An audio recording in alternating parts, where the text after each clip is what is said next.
عليكم بالمؤمنين رؤوف رحيم رب اشرح لي صدري ويسر لي أمري واحلل عقدة من لساني يفقهوا قولي رب زدني علما آمين.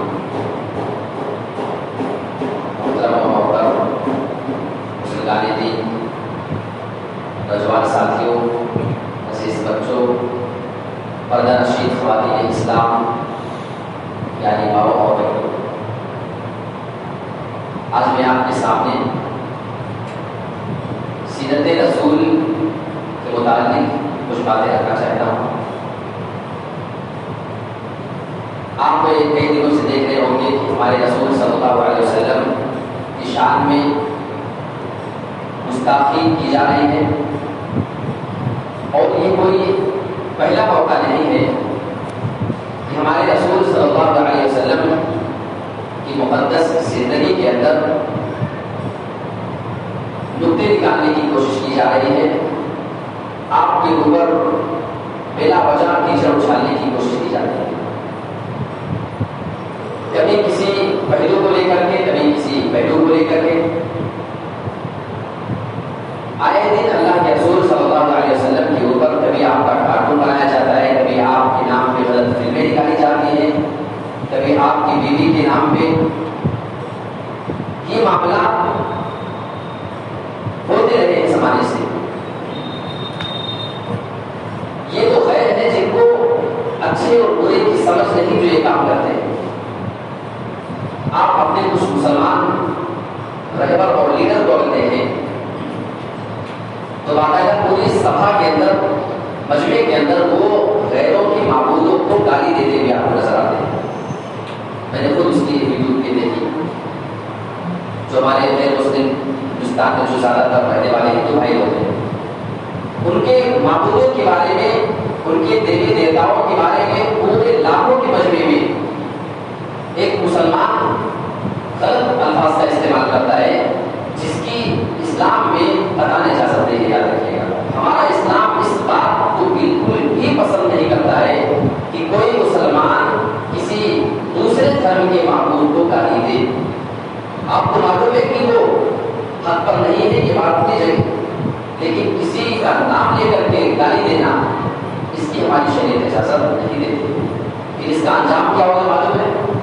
آپ اگر کسی کے معبود کو گالی دیتے ہیں، کسی کے پیغمبر کو جو اس کے گھر میں مانا جاتا ہے، آپ اگر اسے گالی دیں گے تو جواب میں وہ آپ کے اللہ کو گالی دے گا، آپ کے نبی کو گالی دے گا. اور باقاعدہ ہماری شریعت سکھاتی ہے کہ کسی کے معبود کو گالی مت دو. فیسب اللہ بدلے میں وہ تمہارے اللہ کو گالی دے گا. اسے معلوم نہیں کہ اللہ کیا ہے، وہ نہیں مانتا، لیکن آپ اگر کریں گے تو رپلائی میں ایسے لوگ اس کا جواب دیں گے. تو ہمیں تو سب سے پہلے احتیاط یہ کرنا ہے.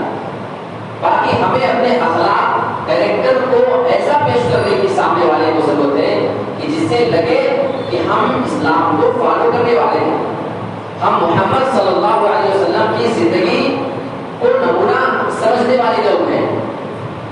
ہم اور آپ اگر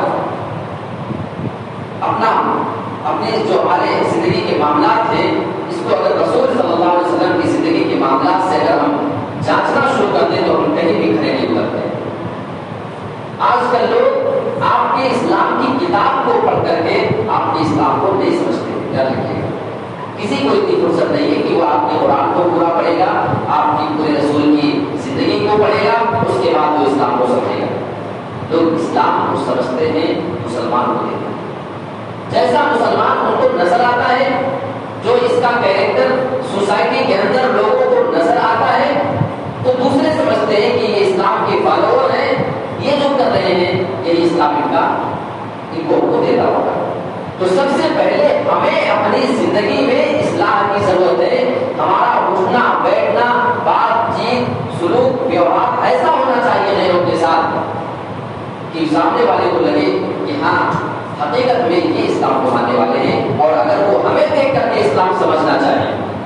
میں پھر کوئی بات کہہ رہا ہوں کہ آپ کو اسلام، آپ نے اسلام کو پڑھ کر کے کوئی اسلام نہیں سمجھتے ہیں، آپ کو دیکھ کر کے کوئی اسلام سمجھتے ہیں. تو ہم جب یہ جان چکے ہیں تو ہمیں اپنے آپ کو ایک مسلمان کی حیثیت سے ان کے سامنے ایسے انداز میں پیش کرنا ہے جسے دیکھ کر کے لگے کہ اچھا ہاں اسلام ان کو یہ تعلیم دیتا ہوگا لیکن اتنا اچھا ان کا کریکٹر ہے. تو ہمارے اندر یہ کمیاں ہیں, ہمیں اس کو سدھارنے کی ضرورت ہے. اب ہمارے رسول کے بارے میں بہت سی فیچر چلے جا رہے ہیں, اب ایک ٹائم پہ ساری باتوں کو نہیں رکھا جا سکتا ہے. آئیے قرآن مجید کو دیکھتے ہیں اللہ رب العالمین ہمارے رسول کے بارے میں کیا کہتا ہے. صاف دو ٹوک میں اللہ رب العالمین نے پوری دنیا والوں کے لیے اللہ کے رسول صلی اللہ علیہ وسلم کو رحمت قرار دیا ہے. وَمَا أَرْسَلْنَاكَ إِلَّا رَحْمَةً لِلْعَالَمِينَ. قرآن مجید کے اندر اللہ رب العالمین ارشاد فرما رہا ہے وَمَا أَرْسَلْنَاكَ, اے میرے رسول میں نے تجھے اس کائنات کے اندر رحمۃ للعالمین بنا کر کے بھیجا ہے, پوری دنیا والوں کی رحمت بنا کر کے بھیجا ہے. یہ قرآن مجید کی ایک آیت ہے جس سے یہ پتہ چلتا ہے کہ ہمارے رسول صرف مسلمانوں کے لیے نہیں بلکہ پوری دنیا والوں کے لیے رحمت بن کر کے آئے ہیں. اور اس پوری دنیا کے اندر صرف انسان نہیں بسا کرتے ہیں بلکہ اس کے اندر جانور بھی, پرندے بھی, یہ سارے چیزیں اس کے اندر بسا کرتے ہیں. ہمارے رسول تو تمام لوگوں کے لیے رحمت بن کر کے آئے. ایک صحابی نے ایک بار کسی پرندے کے بچے کو اٹھا لیا, پرندہ دور سے وہ ان کے سر کے اوپر آ کر کے چیخنے کی آواز نکال رہا ہے, ہمارے بچے کو واپس کرو, ہمارے بچے کو واپس کرو. اللہ کے رسول جناب محمد رسول اللہ نے یہ منظر اپنی آنکھوں سے دیکھ لیا. صحابی نے اس کے بچوں کو اپنے ہاتھ میں لے رکھا, لے کر جانا چاہتے. وہ پرندہ کچھ ڈر تو نہیں سکتا ہے, اوپر سے ان کے سر کے اوپر آتا, آواز نکال کر کے واپس چلا جاتا. اللہ کے رسول جناب محمد رسول اللہ کی نظر پڑتی ہے. آپ نے فرمایا اے میرے پیارے ساتھی, تو نے اس کے بچے کو کیوں پکڑا؟ تو دیکھتا نہیں ہے کہ اس کے باپ نے بچے کے لیے کتنی پریشان ہے, اس کے بچے کو جا کر کے گھونسلے میں ڈال دیا. اسی بنا پہ اللہ فرماتا ہے رحمت للعالمین, ہم نے آپ کو پوری کائنات کے لیے رحمت بنا کر کے بھیجا ہے. آپ جب رحمت بن کر کے آئے, آپ کی رحمت کا عالم یہ ہے اگر کوئی بندہ, اگر کوئی بندی کسی بلی کو منہ کا مار ڈالتے ہیں, اگر اس کو کھانا پانی نہ دے, اگر وہ اس کی تکلیف کی وجہ سے مر جائے تو ہمارے رسول سے جہنم کی بشارت دے رہے ہیں, جہنم کے اندر یہ عورت جائے گی. صحیح بخاری کے الفاظ ہیں ایک فاحشہ عورت جا رہی تھی کنویں کے نزدیک, کتے کو دیکھا, پیاس کی وجہ سے وہ زبان نکال کر کے اس کے اندر چکر لگا رہا ہے سائڈ سے. ویشیا عورت تھی, یہ بھی پانی پینے کی غرض سے گئی تھی, کتے کو بے حال دیکھا, موزے وغیرہ نکال کر کے کسی طریقے سے پانی نکال کر کے کتے کو پلایا. ہمارے رسول نے ایسی عورت کو جنت کی خوشخبری دی.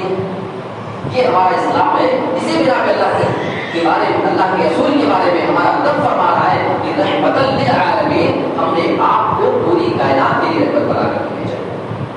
اچھا, جب پوری کائنات کے لیے آپ رحمت ہیں تو اس پوری کائنات میں کفار اور مشرکین بھی تو آتے ہیں, تو آپ ان کے لیے رحمت کیسے تھی؟ پہلے ایک دوسری آیت پیش کر دوں جس میں یہ واضح ہوتا ہے کہ اللہ کے رسول صلی اللہ علیہ وسلم کو مومنوں سے سب سے زیادہ نفرت تھی. اس کے بعد پھر بتاتے ہیں کہ کفار اور مشرکین کے لیے آپ کیسے رحمت تھے. لقد جاءکم رسول من انفسکم عزیز علیہ ما عنتم, اے لوگوں تمہارے درمیان ایک ایسا رسول تشریف لایا ہے من انفسکم, جو تمہاری ہی جنس سے ہے, تمہاری ہی نسل سے ہے. اس سے ایک عقیدے کا رد ہوتا ہے کہ اللہ کے رسول نور نہیں تھے بلکہ بشر تھے, اس لیے کہ من انفسکم, آپ کی پیدائش ایک انسان سے, ماں اور باپ کی زندگی ہوئی تھی, لہٰذا آپ نور نہیں ہو سکتے. کیا دیکھیے گا, یہ عقیدہ اس آیت کریمہ سے واضح ہوتا ہے. تو رسول کے بارے میں اللہ کیا بیان کر رہا ہے؟ تمہارے درمیان تمہیں میں سے ایک رسول آئے ہیں, ان کی خصوصیت یہ ہے عزیز علیہ ما عنتم, تمہارے اوپر جو مصیبت آیا کرتی ہے, تمہیں جو تکلیف آیا کرتی ہے, ان کے اوپر وہ تکلیف بہت زیادہ مشکل پڑتی ہے, وہ برداشت نہیں کر پاتے. عزیز علیہ ما عنتم حریص علیکم, تمہارے فائدے کے بڑے لالچی ہیں. اللہ کے رسول لالچی تھے, اپنے لیے نہیں اپنی امت کے لیے, کہ میری امت کسی طریقے سے فائدے میں آ جائے بس. بالمؤمنین رؤوف رحیم، اور مومنوں کے ساتھ وہ بہت زیادہ الفت و محبت کرنے والے ہیں. یعنی اللہ کے رسول یہ چاہتے تھے کہ ہماری امتی جو ہمارے ماننے والے لوگ ہیں یہ نیک عمل کریں تاکہ جنت میں چلے جائیں، گناہ نہ کریں تاکہ جہنم سے بچ جائیں. یہ اللہ کے رسول کی خواہش تھی، یہ اللہ کے رسول کی چاہت ہمارے اور آپ کے بارے میں تھی. کیا ہم بھی اپنے لیے یہ فکر رکھتے ہیں؟ اور ہمارے اعمال بتا دیں گے ہمیں اپنے بارے میں کیا فکر ہے، لیکن ہاں ہمارے رسول کو ہمارے بارے میں ضرور فکر ہے. اب سوال یہ پیدا ہوتا ہے کہ مومنوں کے لیے تو وہ ہے رحمت، قرآن کی آیت صاف بتا رہی ہے، اور ایک طرف اللہ کہہ رہا ہے کہ پوری کائنات والوں کے لیے آپ رحمت ہیں. تو اس کائنات میں کفار بھی، مشرکین بھی، یہود و نصارہ بھی سارے لوگ شامل ہیں. تو ان کے لیے آپ کیسے رحمت ہیں؟ تو اس کا جواب یہ ہے کہ آپ جانتے ہیں کہ دوسری قوموں کے اندر جو نبی آتے ان کے نہ ماننے والوں کے اوپر اللہ تعالیٰ ان کی بددعا کی وجہ سے ان کے اوپر عذاب نازل کرتا تھا. کسی پر کسی طریقے کا عذاب، کسی پر کسی طریقے کا عذاب، جانتے ہیں.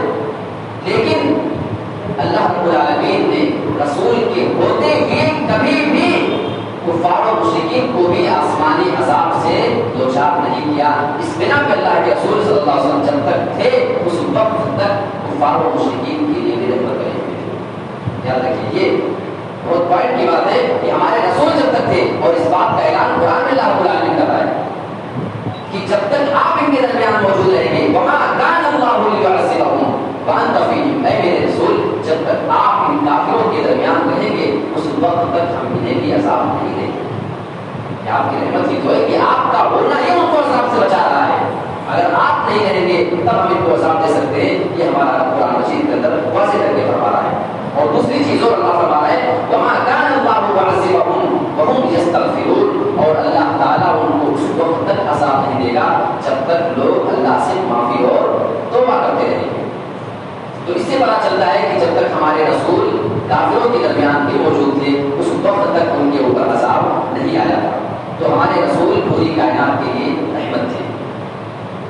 اچھا قرآن مجید میں دوسری چیز اللہ کیا کہہ رہا ہے کہ ہم نے تمہارے لیے رسول کی زندگی کو آئیڈیل بنایا ہے.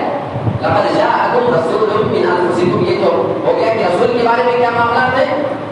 لیکن لقد کان لکم فی رسول اللہ اسوۃ حسنہ، اے مسلمانوں تمہارے لیے رسول کی زندگی میں بہترین نمونہ ہے. وہ نمونہ کس معاملے میں؟ آپ کو آئیڈیل مانا چاہیے. آپ کیسا رہتے تھے، آپ کا سلوک اور ویوہار غیروں کے ساتھ کیسا تھا، ہمیں بھی اپنا سلوک اور ویوہار غیروں کے ساتھ ویسا ہی کرنے کی ضرورت ہے. ہم کیا سمجھتے ہیں؟ اللہ کے رسول نماز کیسے پڑھتے تھے، ہم پڑھ کے کافی ہو گئے.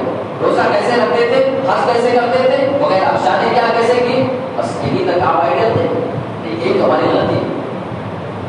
ہم اللہ کے رسول کے سلوک اور ویوہار کو غیروں کے ساتھ آپ کے رہنے سہنے کے انداز کو نظر انداز کر دیتے ہیں، اور ہمارا سلوک غیروں کے ساتھ ایسا ہوتا ہے کہ وہ ہمیں دیکھ کر کے ہمارے اسلام کو سمجھنے کی کوشش کرنے لگتے ہیں، اور پھر انجانے میں ہمارے رسول کو گالی دیتے ہیں کہ جیسا تم کر رہے ہو ایسے ہمارے رسول نے تم کو گالی دی ہوگی. تو ہمیں اور آپ کو رسول کو آئیڈیل مکمل طور پہ بنانا ہے. ہر چیز میں آپ کو اپنا اسوہ اور نمونہ بنایا ہے.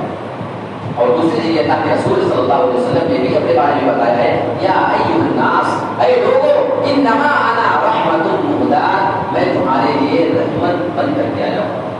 اللہ کے رسول رحمت بن کے آئے. ہم آپ کی امتی ہیں، رسول کی امتی ہیں. رسول سارے لوگوں کے لیے رحمت ہے، لیکن ہم مسلمانوں کا حال یہ ہے کہ ہم ایک دوسرے کے لیے زحمت بنے ہوئے. یاد رکھیے ہماری ذات سے کسی کو فائدہ نہیں ہو رہا ہے، نہ ہمارے مسلمان بھائی کو نہ کسی غیر کو، لیکن اللہ کے رسول صلی اللہ علیہ وسلم. اچھا ہمارے اسلام کی تعلیم کو آپ دیکھیں، یہ ساری کی ساری چیزیں ہمارے رسول نے بتائی ہیں کہ کسی مریض کی عیادت کرنا یہ ثواب کا کام ہے. جب بندہ عیادت کرنے کے لیے جاتا ہے تو فرشتے اس کے لیے دعا کرتے ہیں. اس کے بارے میں ایک پوائنٹ میں آپ کو بتا دوں، ہمارے یہاں مریض کی عیادت کرنے کا معاملہ کیا ہے کہ کوئی بیمار ہو گیا اگر پہنچ گئے تو گھنٹے تک بیٹھے رہے گا نا. آپ کو لوگ پہنچے، بعد میں آنے والے اور 4 لوگ پہنچ گئے، ان کے گھر تک پڑ جاتے ہیں. عیادت کا طریقہ یہ ہے کہ آپ جائیے، مختصر سا حال چال لیجیے، واپس آ جائیے. آپ جائیں گے بیٹھے رہیں گے 10 منٹ، جب تک چائے نہیں آپ پی لیں گے جب تک واپس نہیں آنا ہے نا. آپ مریض کی عیادت کرنے کے وہ بیچارہ ویسے پریشان ہے، اس کو بڑی سے بڑی بیماری ہے، آپ آدھے گھنٹے بیٹھے رہیں گے تو گھر والے تو آگے رہیں گے، چائے بیچارے کب تک بیٹھے رہیں گے آپ. جائیے عیادت کیجیے خاموشی کے ساتھ، حال چال کو ٹھیک آئیں گے انشاءاللہ، پھر اللہ آپ کو سلامت وغیرہ وغیرہ۔ اور ایک بہت بڑی پوائنٹ کی بات آپ کو بتاؤں کہ مریض کی جب آپ عیادت کرنے جائیں تو صرف آپ اس کا چہرہ دیکھ لیں یا اپنا چہرہ دکھانے بچایا گئے۔ اگر ہم مسلمان اس پر عمل کر لیں تو بہت بڑی بات ہو جائے گی۔ دیکھیے آپ جب کسی مریض کی عیادت کرنے جائیں، کوئی ہاسپٹل میں ایڈمٹ ہے، کوئی بڑی بیماری میں ہے، ایسے کسی کو نارمل بخار وغیرہ ہے تو بات ہے، لیکن اگر کوئی آدمی کسی بڑی بیماری میں اس کا آپریشن ہونا ہے یا آپریشن ہو گیا ہے تو انسان کو پیسے کی تنگی آ جاتی ہے، یاد رکھیے گا۔ آپ کو لگتا ہوگا کہ نہیں یہ تو بڑے مضبوط انسان ہے، ان کو نہیں سے بولتے، لیکن بیماری بڑے سے بڑے مضبوط انسان کو بھی مجبور کر دیتی ہے۔ آپ جب کسی کی عیادت کرنے جائیں تو ایک سسٹم بنا لیں، تھوڑا بہت لفافے میں کچھ رقم اگر اس کو آپ دے کر کے چلے آئیں گے نا، پھر عیادت کا مزہ ہو جائے گا، پھر ہمارے درمیان ہماری محبت دوبارہ ہو جائے گی۔ آپ جائیں چپکے سے لفافے کی شکل میں، میں نہیں کہتا کہ بہت بڑی رقم، جو آپ سے مناسب ہو، 100 200 500 1000 جیسی آپ کی حیثیت ہے، ہر آدمی اگر ایسا کرنا شروع کر دے کسی مریض کو کوئی تکلیف نہیں ہوگی۔ ہمارے رسول نے مریض کی عیادت کرنے کا حکم اس لیے نہیں دیا کہ آپ جائیے اس کے گھر میں چائے ناشتہ سموسہ پکوڑا سب کھا کر کے بھی واپس آئیے، نہیں، بلکہ جہاں پر آپ کر سکیں اس کے لیے کریے، کیونکہ وہ ابھی آپ کا محتاج ہے۔ کل وہی ٹائم آپ کے اوپر آئے گا تو غیر آپ کے پاس وہی معاملہ لے کر کے آئیں گے۔ تو یہ ہمارے اسلام کی تعلیم ہے ساتھیوں۔ اسی بنا پہ قرآن میں اللہ فرماتا ہے ہم نے رسول کو رحمت بنا کر بھیجا ہے۔ یہ رحمت کی تعلیم ہمیں رسول کی زندگی سے ملتی ہے۔ ہمارے رسول اللہ کی قسم غیر مسلموں کی عادت کی جائے گا۔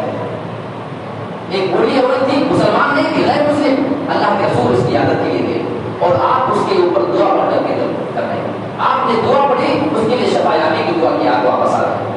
یہاں تو ہم اگر یہ جان جائیں کہ کسی دوسرے ہمارے حرم سے ہٹ کر کے کسی کی طبیعت خراب ہے، ایسا ہے، ہمیں کوئی فرق نہیں پڑتا۔ کیا اسلام کی تعلیم ہمیں یہی دیتی ہے؟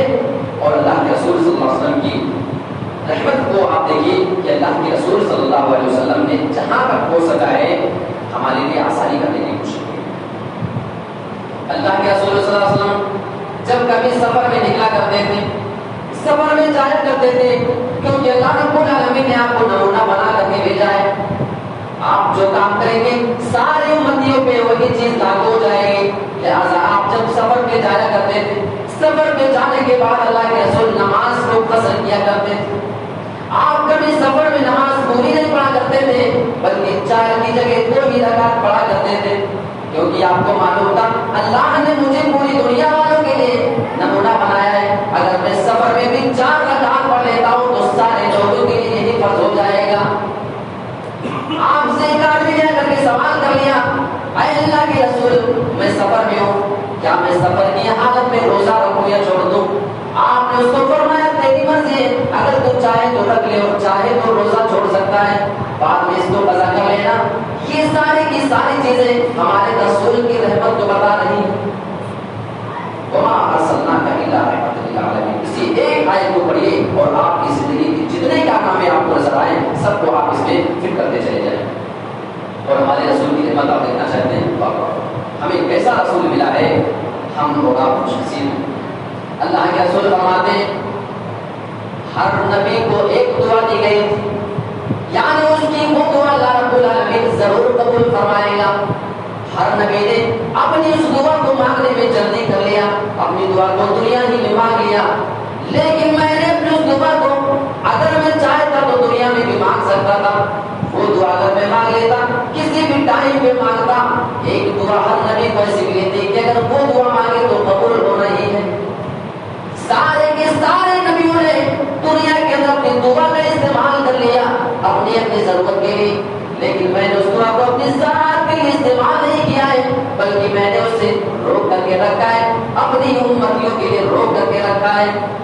جب میری امتی قیامت کے دن آئیں گے، گناہوں کو لے کر کے آئیں گے، جہنم میں جانے والے ہوں گے، میں ایسے لوگوں کے لیے اس دعا کا استعمال کروں گا تاکہ یہ سارے کے سارے لوگ جہنم سے بچ جائیں۔ میرے پیارے ساتھیوں، وَمَا أَرْسَلْنَاكَ إِلَّا رَحْمَةً لِّلْعَالَمِينَ، ذرا دیکھیے کہ ہمارے رسول کو اللہ رب العالمین نے کیسا رحم دے کر کے بھیجا ہے۔ آپ کی زندگی میں بڑی سے بڑی مصیبت آئی، آپ کو اتنا ستایا گیا، مکہ سے نکلنے پہ مجبور کر دیا گیا، آپ کی بیٹی کو تیر مار کر کے نیزہ مار کر کے شہید کر دیا گیا، یہ سارے کے سارے معاملے آپ نے اپنی زندگی میں دیکھے ہیں. سارے لوگوں کو آپ معاف کرنے کے لیے بلا رہے ہیں. فتح مکہ کا موقع ہے. حضرت سعد فرما رہے تھے الیوم یوم الملحمہ، آج کا دن تو گوٹی کر دینے کا ہے. یعنی وہ کہہ رہے تھے کہ اے کافرو، تم نے ہمیں مکہ سے نکالا ہے اور آج حکومت ہمارے ہاتھ میں ہے. آج ہم تمہاری بوٹی بوٹی کر ڈالیں گے، ایک ایک کا حساب بھی کر کے لیں گے. یہ ان کی زبان سے نکل رہا تھا. اللہ کے رسول کے کان میں ان کے آواز آتے ہیں. آپ نے سن لیا کے ساتھ تم یہ کیا کہہ رہے ہو؟ آپ نے فرمایا اے کافرو، تمہیں ڈرنے کی ضرورت نہیں. ساتھ تو جھوٹ بول رہے ہیں. آج بوٹی بوٹی کرنے کا دن نہیں ہے، آج کسی کو مارنے کا دن نہیں ہے، بلکہ الیوم یوم المرحمہ، آج کا دن تو رحم کرنے کا دن ہے. ہاں میں جانتا ہوں کہ تم نے ہمیں مکہ سے نکالا ہے، ہمارے بیوی بچوں کو مجبور کیا ہے، ہمیں تم نے شہر میں تعلیم کے اندر قید کر دیا تھا، ہم پتے چبانے پہ مجبور ہو گئے تھے. یہ ساری بات ہمیں معلوم ہے، لیکن آج میں سارے لوگوں کو معاف کرتا ہوں. لیکن میں یہ چاہتا ہوں ہر آدمی میرے سامنے آئے، اپنے گناہ کو بتائے، اپنی کمی کو بتائے کہ تمہارا کیا قصور تھا. میں سارے لوگوں کو باری باری آج معاف کرنا چاہتا ہوں. ہر آدمی آتا آپ کے سامنے ہاتھ جوڑ کر کے وہ کھڑا ہو جاتا تھا، اپنا قصور بتا کر کے چلا جاتا تھا. ایک ایک تو آپ معاف کر رہے تھے. اسی درمیان ایک آدمی آتا ہے، وہ بھی آپ کے سامنے ہاتھ جوڑ کر کے کھڑا ہو جاتا ہے، اے اللہ کے رسول مجھے بھی معاف کر دیجیے. آپ نے فرمایا تو کون ہے، تیرا قصور کیا ہے، تو بھی اپنی غلطی بتا دے. کہنے لگا نہیں. آپ نے فرمایا کیا بات ہے؟ کہنے لگا کہ میرا قصور اتنا بڑا ہے، اگر میں وہ چیز بتا دوں گا تو آپ کے پیروں کے نیچے سے زمین کھسک جائے گی. بس آپ بنا سنے ہی مجھے معاف کر دے تو بہتر ہے. آپ نے فرمایا اتنے بڑے بڑے قصوروار میرے پاس آئے تھے، میں نے سارے لوگوں کو معاف کر دیا، تو بھی بتا تجھے بھی معاف کر دیا جائے گا. کہنے لگا اچھا بتا دیتا ہوں. جانتے ہیں کہ میرا نام حباب ابن اسود ہے. آپ اس کی شکل نہیں پہچانتے تھے کیونکہ مکہ چھوڑنے کا بھی وقت ہو چکا تھا. آپ نے کہا مجھے یاد نہیں، بتا میرا جرم کیا ہے. کہنے لگا اللہ کے رسول میں ہی وہ حباب ابن اسود ہوں جو آپ کی بیٹی کو مار کر کے شہید کر دیا تھا. اونٹنی پر بیٹھ کر کے جا رہی تھی، میں نشانہ لگانا چاہتا تو اونٹنی کے اوپر، لیکن تیر خطا کر گیا، آپ کی بیٹی کے پیٹ میں لگا. آپ کی بیٹی اس وقت حاملہ تھی، بڑے پیٹ تھی، بچہ پیٹ سے نکل کر کے گر گیا، پیٹ پورا پھٹا، آپ کی بیٹی انتقال کر گئی. میں وہی مجرم ہوں، میں آپ کے سامنے معافی کی امید سے آیا ہوں، مجھے بھی معاف کر دیجیے. میرے پیارے ساتھیوں ذرا غور کرو، آپ کی بیٹی کا دشمن آپ کے سامنے آئے، آپ اس کے ساتھ کیا سلوک کریں گے؟ جبکہ حکومت آپ کے ہاتھ میں ہو، سارے معاملے آپ کے ہاتھ میں ہو، آپ جو حکم دے دیں وہ ہو جائے گا. آپ کی آنکھوں میں آنسو آتا ہے. آپ نے کہا ہے حباب ابن اسود ابھی تک میری پوری زندگی میں جتنا بھی مجھے تکلیف پہنچی ہے، ساری تکلیفوں کو اگر ترازو کے پلڑے میں رکھ دیا جائے اور اس دن جس دن میری بیٹی کو تو نے مار کر کے شہید کر دیا تھا، اس تکلیف کو اگر ترازو کے دوسرے پلڑے میں رکھا جائے، ساری کی ساری تکلیف کم پڑ جائے گی، اس دن کی تکلیف زیادہ ہو جائے گی. لیکن حباب ابن اسود تو رحمت للعالمین کے پاس آیا ہے، تو جانتا ہے کہ میں نے کسی سے اپنی ذات کے لیے کبھی کسی سے بدلہ ہی نہیں لیا. جا حباب جا، میں نے تجھے بھی معاف کر دیا، لیکن بس ایک گزارش یہ ہے تو کبھی میری نظر کے سامنے نہ آنا. جب میری نظر کے سامنے آئے گا تو میری بیٹی کی وہ تڑپتی ہوئی لاش یاد آ جائے گی. جا میں نے تجھے بھی معاف کر دیا. اسی کو اللہ کہتا ہے وَمَا أَرْسَلْنَاكَ إِلَّا رَحْمَةً لِلْعَالَمِينَ. ہاں بہت سے دیتا آپ کو ملیں گی، اپنے اوپر جوتا پھینکنے والے کو معاف کرتے ہیں، چپل پھینک کر کے مارنے والے کو معاف کرتے ہیں. یہ معافی نہیں بلکہ یہ ووٹ پہ جمع کرنے کا طریقہ ہے. معافی تو یہ ہے کہ آپ کے گھر میں کسی کا کوئی مرڈر کر ڈالے، آپ کے سامنے آئے، آپ اسے معاف کر کے دکھائیں. یہ بہت بڑے درجے کی بات ہے. میرے پیارے ساتھیوں ہمیں بھی یہ اخلاق، یہ کیریکٹر اور رسول کی زندگی کی یہ سیرت غیروں کے سامنے پیش کرنے کی ضرورت ہے. ہم سمجھتے ہیں کہ ہمارے رسول ہمارے لیے آئیڈیل تھے.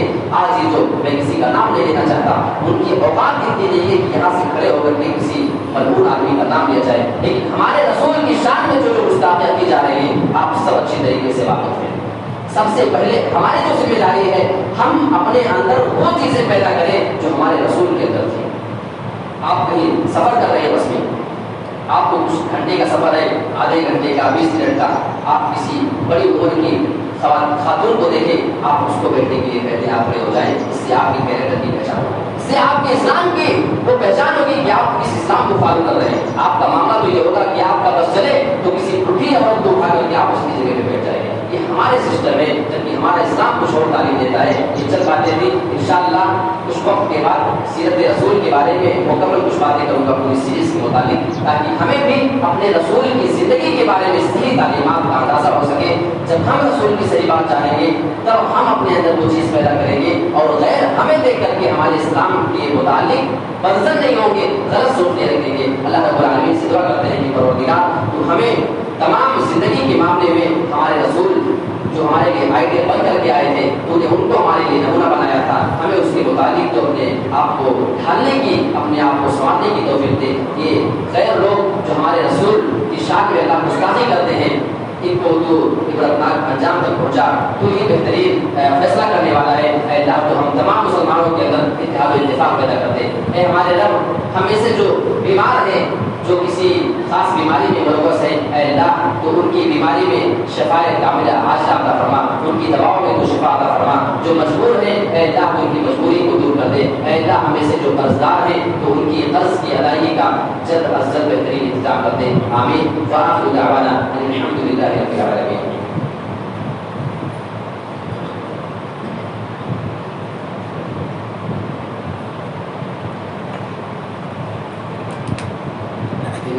نحمده ونستعينه ونستغفره ونعوذ بالله من شرور انفسنا ومن سيئات اعمالنا، من يهده الله فلا مضل له ومن يضلل فلا هادي له، واشهد ان لا اله الا الله وحده لا شريك له، واشهد ان محمدا عبده ورسوله۔ يا ايها الذين امنوا اتقوا الله حق تقاته ولا تموتن الا وانتم مسلمون۔ يا ايها الناس اتقوا ربكم الذي خلقكم من نفس واحده وخلق منها زوجها وبث منهما رجالا كثيرا ونساء، واتقوا الله الذي تساءلون به والارحام ان الله كان عليكم رقيبا۔ يا ايها الذين امنوا اتقوا الله وقولوا قولا سديدا يصلح لكم اعمالكم ويغفر لكم ذنوبكم، ومن يطع الله ورسوله فقد فاز فوزا عظيما۔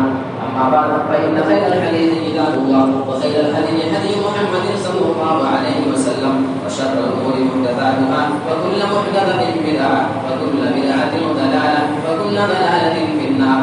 ان الله وملائكته يصلون على النبي، يا ايها الذين امنوا صلوا عليه وسلموا تسليما۔ اللهم صل على محمد وعلى ال محمد كما صليت على ابراهيم وعلى ال ابراهيم انك حميد مجيد۔ اللهم بارك على محمد وعلى ال محمد كما باركت على ابراهيم وعلى ال ابراهيم انك حميد مجيد۔ عباد الله رحمكم الله، ان الله يامر بالعدل والاحسان وايتاء ذي القربى وينهى عن الفحشاء والمنكر والبغي يعظكم لعلكم تذكرون، ولذكر الله اكبر والله